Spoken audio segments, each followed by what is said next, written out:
And this is episode 42 of the Lifestyle Entrepreneur Podcast. And my next guest is Nathalie Lussier, where we're going to be talking about how to create off-the-charts results for your business.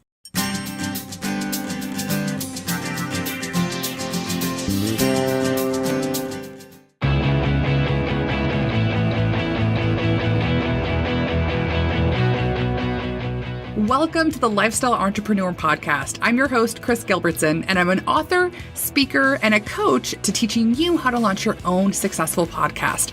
And the reason I designed this show is to bring you the top lifestyle entrepreneur experts from all over the world for them to share their key strategies that they've used to launch their own businesses and allow them to live life on their own terms. So tune in every Friday for new episodes and come on over and join the Lifestyle Entrepreneur community at www.lifestyleacademy.com.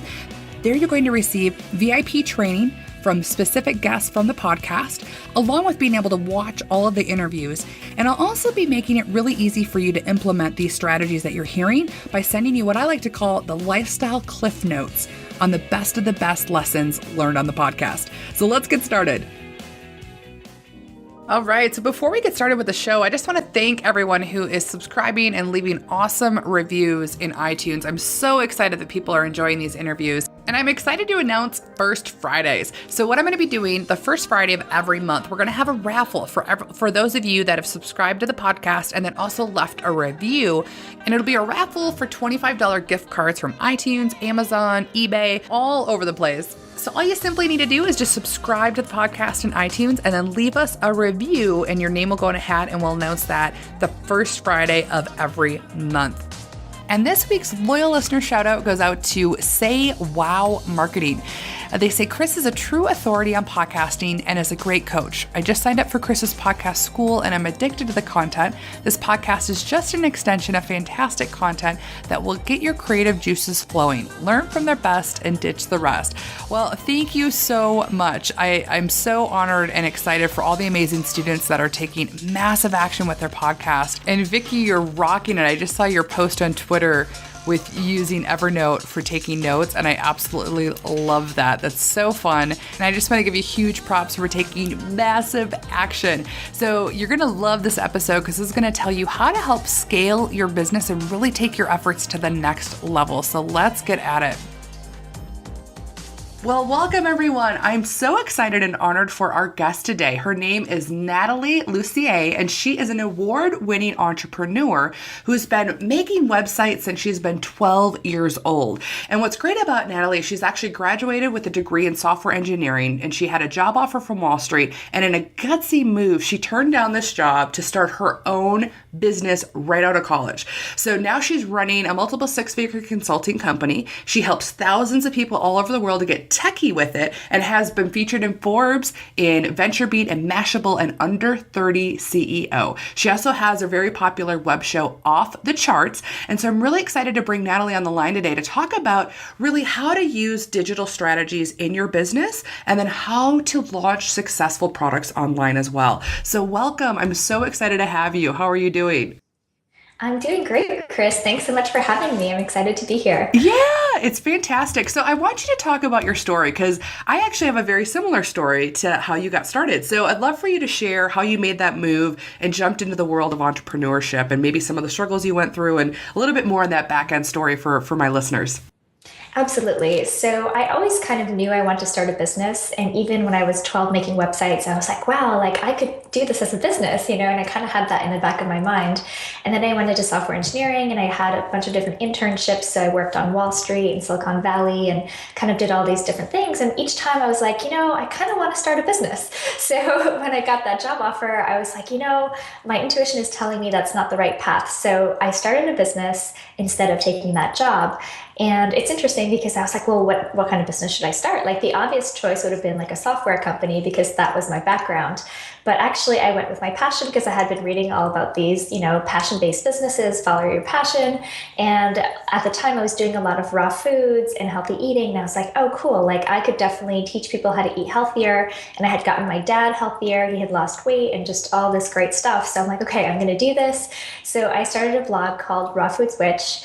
And I did that for about a year, a little bit over a year, and really built it up myself, like figured out how to sell stuff online, how to actually make it a real business.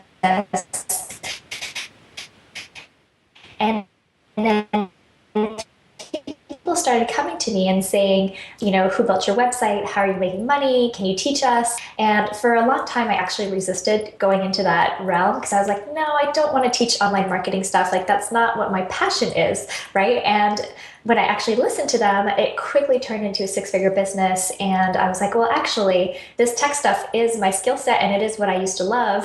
So it was just the corporate world that I didn't love as much as the tech itself. Yeah, I think that's a big thing that a lot of us realize later is what the environment is, and then what our true skill sets are and what we enjoy. And if we just get put in a different environment, things can thrive and change. So how did you steer more into then, because you don't really do websites anymore. It's more about, it's more about business development and helping people really scale their businesses. So talk about how you made that jump from getting out of the consulting gig area into the one-to-many model, because that's a big problem I see a lot of entrepreneurs make that jump.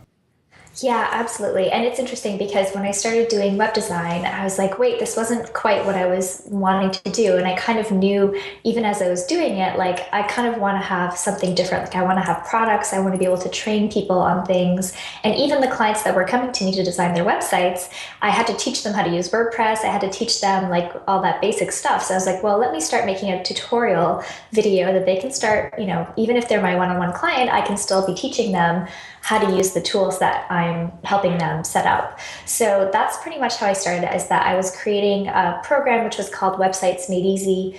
And so basically I gave that to my clients, and then I also started offering it to my email list. So I need to take a step back actually, because I had been building an email list from the very beginning of my raw food days. So even when I transitioned from healthy eating to online business stuff, I already had a built-in audience. So, and a lot of them did come with me because they were actually the ones who asked me to start doing this. So so that was great. So I already had this audience of people who were, following me every week, and I was doing a tutorial every week on a different tech tool or a different, cool thing that they had to know about. And so that was, how I transitioned from being that one-on-one model into selling products. Oh, fantastic. And I love that you were building a list from before, because I hear that a lot. Well, Kris, I'm in this field and I want to switch over here. Should I keep those people? And the answer is always yes. I mean, always keep bringing on, your email list. That's our number one asset that I think, for me, I know myself, I wish I had started a lot sooner.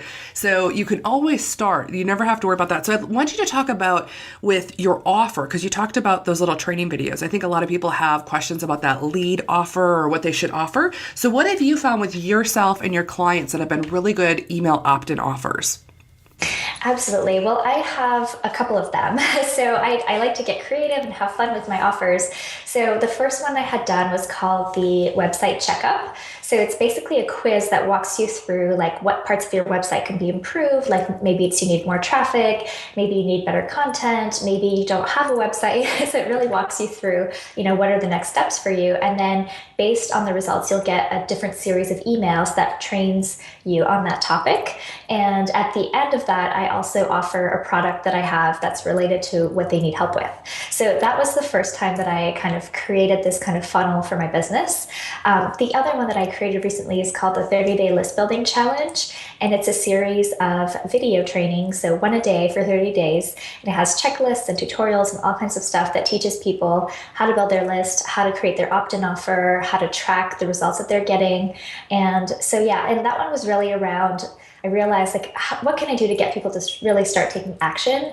And when I thought let's build a community around it, let's, have great content, it really took off and people started sharing it for me, which was awesome. Yes. Yeah. I think I love that point.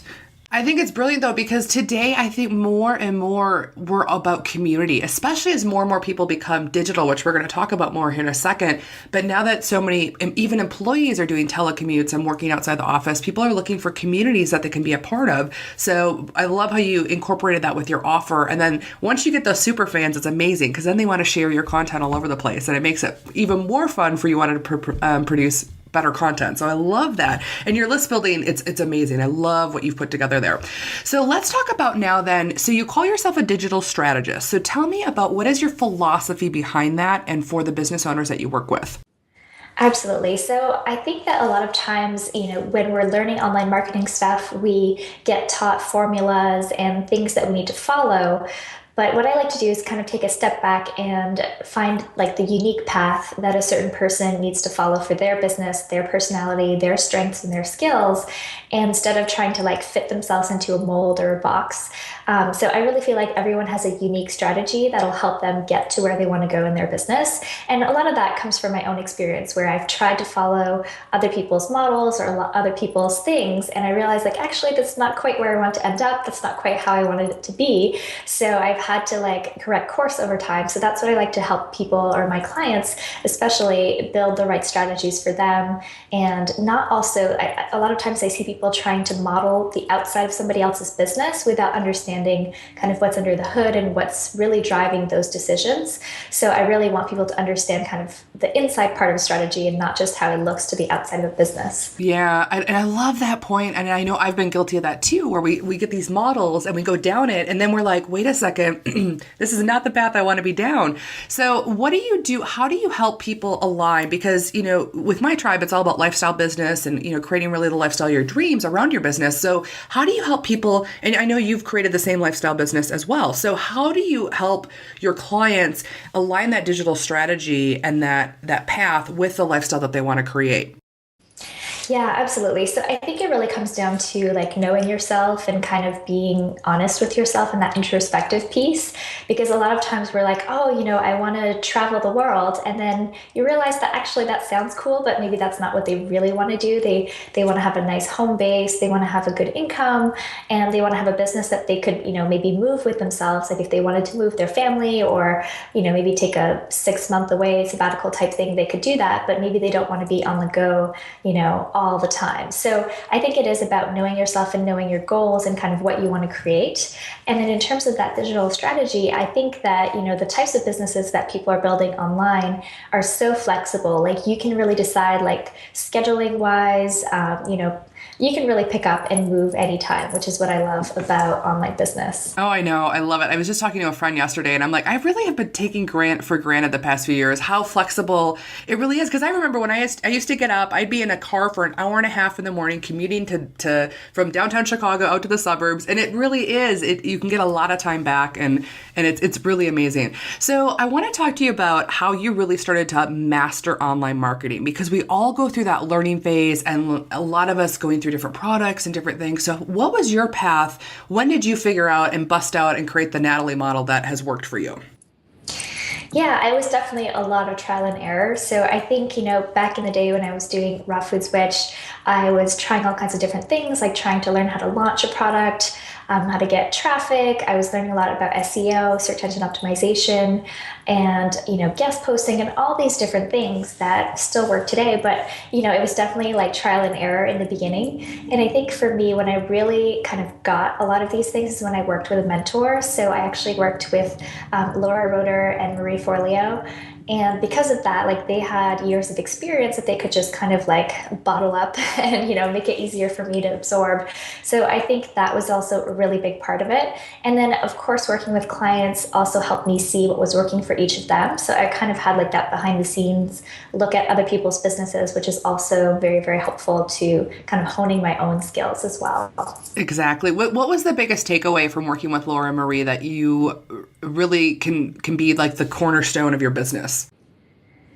Well, so personally, I think when I was first getting started, I was still doing Raw Food Switch when I worked with them. And it's a really funny story when I was describing the Raw Food Switch business, and then I described the tech business that I was kind of considering. They were like, when you're talking about your raw food business, it sounds like you're talking about a boyfriend that you love, but who beats you up and you keep going back to him. And then when you talk about the tech business, you're all excited and it seems like a great fit. So for me, like personally, it was just kind of knowing that difference between something that I felt passionate about, but maybe like kind of, I don't know, like too attached in a not such a good way. Whereas the other one is like clean and clear and like, yes, I can do this. So that I would say that. But then, yeah, in terms of actual like things that are applicable for everyone, I would say that figuring out what your offer is has been huge. So like, what's included in your program? Like, what's the guarantee? What's the price point? Why is it useful for people? What are the benefits? Like, those are things that really have served me very well. Right. So we're going to come back to that digital strategy side of it with the launch. But what I want to talk about, the point that you made, and I don't think this is light at all, is understanding when something's a passion and a hobby versus a passion and a business. And one of the big things that I've been really trying to help a lot of the entrepreneurs I work with and a lot of my audience is, we've heard this passion to profits for so many years now. I mean, and I love it, but the problem is not everything that you're passionate about is going to be a lucrative, solid business for you to actually turn into a lifestyle business or whatever it is that you're looking to do. So what I really like about what you talked about is really understanding. And sometimes you need someone else to be that blinder for you or to, show you the blind spots of where you were looking at. So I just want to back up for a second. What do you think, let me rephrase my question. So once you realize that, and, you talked with Laura and Marie and you figured out, okay, this is the abusive boyfriend business that I need to get out of. A lot of people still stay there though. They get it, but then they're so scared to move. So can you give some action steps or some things that you took action with to kick that can? Because I did that in my real estate business. I had 1 foot in and 1 foot out, and I was going like this, and you can't build a solid business that way. So I know a lot of people struggle with that. So I'd love for you to share any real deep insights that you can help with people. Absolutely. So I think for me, the big thing that got me out of it and into that next step was being accountable to somebody. And for me, it was like putting up that second website and saying like, hey, I'm hanging my shingle, this is it. And I also announced it to everybody who was on my raw foods list, like, hey, I'm starting another business, like come over here. And a lot of them were really excited. So like that positive feedback loop helped me kind of realize, yes, I'm on the right track. But even if you don't have that kind of feedback loop yet, I think that being publicly accountable, like if you have like an accountability buddy, that works really well too. But even if you like put it out on Facebook or whatever, wherever social media that you hang out, and you say, I'm doing this, this is my next step, like people are going to keep you to it. So I think it's a great thing. Like you can't really back out once you've said that. Right. I love that. I really think that's so powerful too, having that accountability and really taking the stand, because your audience is looking to see if you're going to stay the road with it as well. So I think that's brilliant. So let's talk about just kind of, this is a little bit more of an elusive question, but how do you feel technology today for all businesses can support a modern core business model? Yeah, so I feel like technology is just getting better and better for so many things in business. I'm thinking like automation, systems, like all kinds of things that we can start to either not do ourselves or train other people in our business to do for us and have like a really good structure around how to do that. So, there's certain things like, for example, an autoresponder. So I think most people need to have an email list, and it's great to have a sequence that people go through after they join your list to get to know more about you, your products, your offerings, and to also give them value up front. And that way you don't have to be the one sending an email to each new person who joins your list, and you can still start building that relationship. There's also really cool tools like, for example, Suite Process is something that we've started using recently that can help you systematize your business. So if there are certain things that you do every week or every month, and every time you go in, you're like, oh wait, what was the next step again? I'm not quite sure. So you can basically take screenshots and write down like a step-by-step checklist that you can follow, or that you can have somebody else on your team follow, so that you're not the one that's like, oh my God, like I have to train this new person every time or whatnot. It's already in that system.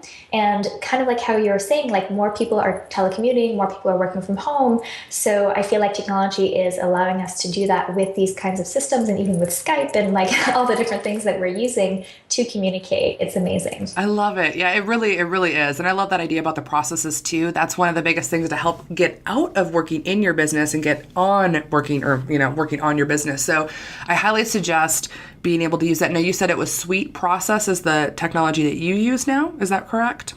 Okay. Perfect. And there's plenty of other different management systems out there. I even just a big fan of Google Docs and just having your SOPs up there to make it simple, but at least get started with that, because you do save a ton of time being able to have that done. So I love that.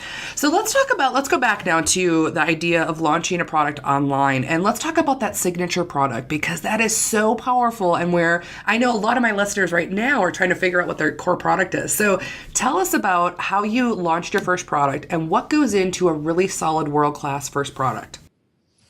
Yeah, so it's interesting because my path, in my raw food business, I launched a program. It was called Cure Cravings Forever. And the first time I tried to launch, before I launched that one, I was like, okay, I'm going to do a program. It's going to be awesome. I didn't know what I was doing. It totally flopped, didn't sell any of them. So it was definitely like learning through the hard way. But what I did was I actually did a lot more research before I launched my second product. So I did a survey to my list. I also offered free sessions to people to talk to them on the phone and get a feel for, what were their struggles, what were their, what were they looking to do to get out of everything, and what could I help them with. And in the beginning, like my product was so generic that no wonder nobody bought it. And then when I realized like people needed help with cravings, it was like, okay, that's very specific. That's something I can actually, rally people around because it's something that people can identify with and realize like, yes, this is what I need. And so when I did that, it worked so well. It was my first, big launch that I actually made money, like actually worked. So that's what I would say, like doing a lot of research before you launch a product is really, really important. And asking your audience, like not just research like on Google, but like actually talking to people is huge. And then in my media business, it's interesting because I started off with a smaller set of products. And so one of them is the web design product. I also have one about SEO, and then I have one about list building. And then after that, I launched my bigger signature program. So it's funny because I actually don't recommend doing it that way. That was just kind of like what I had time to create was those smaller products, but I would have done it the opposite way. Yeah, yeah, and it's funny, I've gone through that same thing too. So are you suggesting now for people when they get started to start with a higher end signature course? And then do you suggest to scale it up, go into like large group coaching, or do you then tell them there's so many different philosophies out there. So I'll let you explain what you think is kind of the best route from what you've learned. Yeah, so a lot of times it's just as much work to sell a higher price product as it is a lower price product. So that's why I do recommend going, a little bit higher end and then also offering more, whether it's coaching or access to you or, maybe it's part service as well so that you can actually get a feel for what people really need and kind of how you can support them through that process. And then you can kind of make your product a little bit more evergreen and on the shelf. So you might not need to have as much of you involved in running that product over time. But that's kind of one model that I think works really well is that, you start high touch and then you can kind of either decrease the price or just kind of decrease access a little bit. And that tends to work really well for people's first products because you have that built-in like feedback cycle. So you can always make it better for the next round. Yes, I love that. I really do. And I do like having them go with a higher end model, one for time, sanity, income, but also then you also can get a lot of really good feedback in that group coaching environment and that larger feedback. So I think that's brilliant.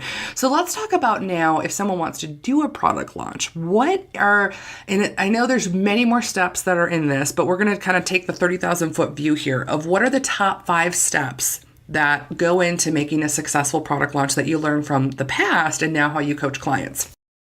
Absolutely. So the first thing I would say is kind of what I mentioned before about like getting clear on what the product is going to be about, who it's for, how you're going to actually position it, like how you're going to talk about it, whether that's coming up with the name for it or just like the content and the curriculum of what the program is going to be about. I think that's a really important first step that everything else kind of stems from. The second thing I would say is also the tech piece. So a lot of times people get so bogged down with technology and they're like, I can't launch. It's going to take forever. I don't know like which system I'm going to use, which membership area plugin or whatnot. And that can really bog people down. So sometimes I actually say, hire that out and get somebody on your team who can help you with some of that. But I also feel like it's important to kind of understand at least what the big pieces are of your technical side of your launch so that if you are hiring someone, there's not going to be like a crack or like a missing piece in between that puzzle. Otherwise, somebody might hit the buy button and not get the welcome email or whatnot. So, you want to make sure everything is tested on that side of things. Exactly. I love it. Are there any other tidbits or any maybe those secret things that nobody wants to tell people that you could share on how to really make a product launch successful? Yeah, well, I feel like a lot of times people get so bogged down with like the timeline of their launch. So like I send this video, then I send this email, then, this happens at this time and the shopping cart and all these things. So I think a lot of times what ends up happening is we focus so much on these like logistics of a launch that we don't about the content and kind of the emotion that we're really kind of putting out there. And that's why I see a lot of people kind of not do as well with their launches, is that they're kind of holding back a little bit. So, they're like, well, I'm supposed to send an email on this date and on that date, and it should have this kind of content. But it's not really written like from the heart, and doesn't really have that emotional connection that is really necessary for a launch, because you're bringing someone through something that's actually like an emotional connection, right? Like it's a storyline, it's got like a climax and everything. And if you're kind of missing that emotional element, then you're just following a formula again. And that's not the same kind of thing as, flirting with someone or like dancing with someone across the room kind of thing. And that's really what converts sales. Yep, exactly. Oh, that's brilliant. So let's kind of shift gears back again into the digital world side of creativity. So with your brand and, with all the social networks that we have available to us today, what areas do you focus on? And then how do you bring creativity into those to tell that story and to flirt and dance, like you say, with your, your prospects, and then bringing them into your funnel? Yeah, and I feel like that's pretty much the only thing that works these days, is to be creative on social media and to not be just like everybody else. So there's a lot of things that I've done that have worked really well. So I think a lot of times it's just like kind of thinking outside the box a little bit, like, either thinking about other mediums, like how would you do this on television? Like a lot of times if you can have something like, cliffhanger at the end of your video, then it makes them want to watch the next video. Or if you talk about them as a series, like then you want to, don't miss an episode, right? So there's certain things that you can kind of borrow from other industries that you can do something similar with. The other thing that I've noticed that works really well is like using contests on social media, whether it's, visual stuff, like having other people post things on Instagram or on Pinterest and to participate in that contest, or it's to share something and they get points to win a prize. There's just all these different things that we can do that we can kind of, bring people together and have them be part of the whole experience. I actually think that the more we can create experiences online that are just like memorable and fun, like it really, really helps people to connect with you in a much different way than just an email or just a tweet or something like that. And I think that has been really huge for me and my clients. Oh, I love that. Yeah, and there's so much with the storyboard telling nowadays. I was just looking at I always look at commercials just to see how they're evolving and how they're changing, especially because of the realm of all of us are now an on-demand society. So how are these commercials starting to pop out as they're doing more of that storyboard telling? And so I really think that's a really good process to follow, where you said, look at other places where they're doing things to grab your attention and then bring that into your business. And I love that. That's what a lot of I think that's brilliant to look at it that way. So I want to ask you, what would be your biggest aha moment that you've had in your business to date of taking you to the next level? I'm all about quantum leap. So what was the thing that you had to do in your business to then, boom, bump you up to the next level for where you're at today? Yeah, I think one of the big things, because I'm so online and all my business is online, one of the big things for me and my business was actually doing a live in-person 2-day training event. And I think that really changed things in my business for a number of reasons. One, it is kind of like a gutsy thing to do because it's so much work to organize. It's like way more work than doing an online program by far. And also just, to have all these people coming together, I had people coming from Europe and from Canada and the West Coast and East Coast. And it really made me bring my A game to all the content I was creating, all the talks that I did, and like the speakers that I picked together and everything. It was like really, it made you jump up to that next level because people were coming from everywhere. They invested their money, their time to come to New York and everything. So for me, I think that really helped, up my own game. And of course, like when you have people in that room, like you can also offer them way more than you could just on a webinar or, on a podcast or something, even though I love those mediums too. And I love the web, but there's something about being in person that's just hard to to mimic or get the same benefits from. Yeah, and there really is a big connection that happens there where they get to connect with you. It was so funny. I was just at an event and people were tapping me on the shoulder like, "Are you Kris?" Because they've heard my voice, but they've never met me in person. And that made a whole bunch of new relationships that took it to the next level. So it really is powerful. So I love that, to encourage you to have your own event, to step that game up, and also the speakers. And it really does make you step up in a lot of different ways. So I think that's a brilliant advice. So the last question here before we wrap up. So if you had to start over from scratch, you had no contacts and you had no resources that you've built up today, what would you do step by step to rebuild your empire of where you're at and what you've created to date?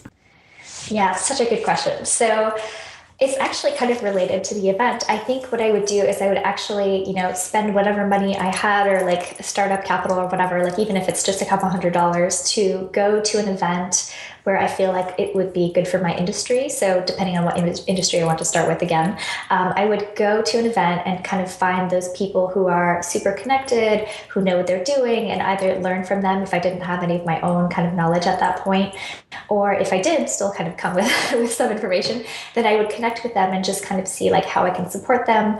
And also if there's any kind of ideal clients at that event, I would also try to just talk to them and get a feel for like, what do they need help with? And I would definitely start with a service, because I feel like it's a little bit harder to jump straight to a product out of the gate if you're starting from scratch. So I would probably offer to do, maybe take on a couple of clients depending on what kind of skills, they need help with, and do a service. And then from there, I would try to package that up into a product and kind of grow from there. Yep. Oh, I love it. I think that's brilliant. That's how I started too, is doing more of the consulting to really get the feedback, so that when I launched my first product, it really was successful. And I think that's so brilliant to have that. Sometimes you got to dig a little bit deeper, get in the trenches a little bit longer, but it really does pay dividends going forward. So what I'd love for you to share is where everybody can find out about you, and then also anything that you've got going on right now that they can be a part of. Awesome. So yeah, if they want to go find me to my main website, it's natalielussier.com, NATHALIELUSSIER.com. And I'd love to have people come and join us in the free 30-day list building challenge. So that's 30daylistbuildingchallenge.com. And of course, if they want to come hang out with us in New York in June, then they can go to offthechartslive.com. And I think those are kind of the main big things that are happening right now. So yeah, come and say hi. Excellent. And I'll have everything on the blog and the fun tweetables you can share out about Nathalie. So definitely come over there and leave our comments on anything that you had on the show. And thank you again for joining. This was absolutely phenomenal. And I appreciate you for taking the time to show up. Oh, thank you, Kris. And it was so fun to talk to you and meet everybody. Yes. And I hope you enjoyed that episode. I'd love to get your feedback here for the Lifestylepreneur podcast right in iTunes. Simply leave us a 5-star and a review letting us know what you like, who you're interested in hearing more from, and what topics you really want help with in your business, that I can bring on those key experts to really fine tune and help you in your business and creating the lifestyle of your dreams. And I'll be giving shout outs, so make sure you put your name and your website address if you want me to share that with the community as well. And again, thanks for listening. I'm so excited that you found the Lifestylepreneur podcast, and I can't wait to connect with you and learn more about your business as we continue to grow this community. So again, have a great day, and I'll talk to you next week. Thank you for tuning in to the Lifestylepreneur podcast. Again, I'm Kris Gilbertson, and I'm committed to bringing you top training from leading lifestylepreneurs all over the world to help you break through and turn your dreams into your ideal lifestyle. And make sure to join us at www.lifestyleacademy.com to receive VIP training from specific guests I interview on the show, so that you can really easily start to implement what you've learned from listening. I know we're all busy, and sometimes we don't have time to listen to the entire podcast or take notes, because I'm always listening on the go. So I like to call it the lifestyle cliff notes to creating your ideal business and make it really simple for you. So those will be sent via the email list. Plus, I also want to connect with you personally, and being on the Lifestyle Academy mailing list is where all the magic happens. We'll host VIP trainings once a month that we can't always bring out on the podcast with even more detailed information. And I also want to connect with you personally. I want to know what's going on in your business and what you need help with, and who I can bring on to aid you in creating your ideal lifestyle. And so I'll be asking questions every once in a while that I want you to reply, and I reply back to you personally. So again, until next time, wishing you on your way to achieving all of your dreams. Talk to you soon.